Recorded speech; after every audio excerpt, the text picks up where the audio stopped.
IPS stands for Individual Placement and Support. It's a model of supported employment for adults with severe mental illness that was actually developed right here at Dartmouth Psychiatric Research Center, which it was developed by Debbie Becker and Bob Drake, and first tried out in a mental health center not far from here in New Hampshire. And it's a very practical, hands-on approach to helping people who want to work get back into the workforce, or maybe if they've never worked before, go to work for the first time. First off, it's intended for people who want to work. So that's the calling card, or the entry card to the program.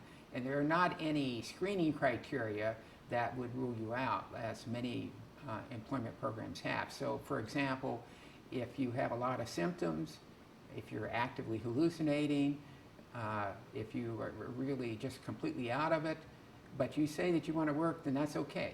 It's a zero exclusion model is one of the terms that we use to describe this.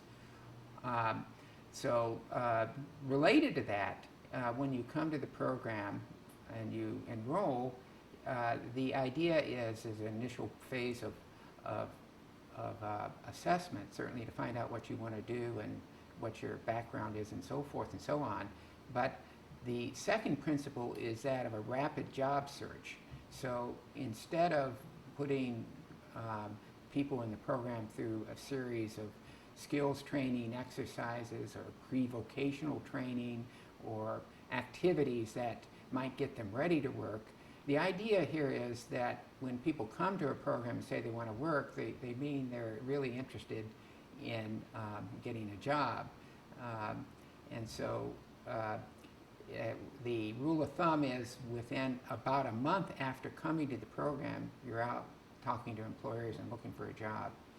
And the kinds of jobs you look for are competitive jobs. So, well, I think the 8 principles of IPS work very well for people, young adults, who are experiencing a first episode of psychosis.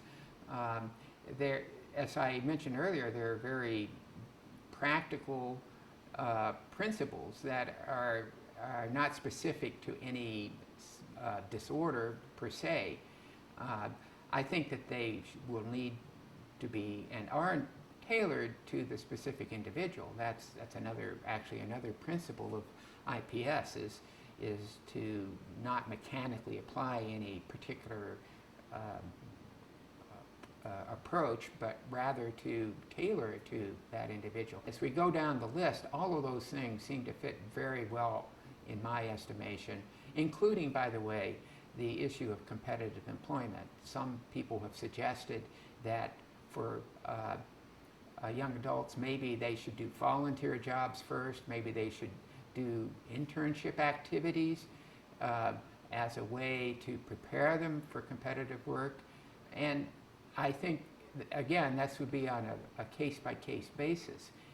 If it is a young adult's preference to do one of these activities, then that may very well be the best plan for that individual at that time.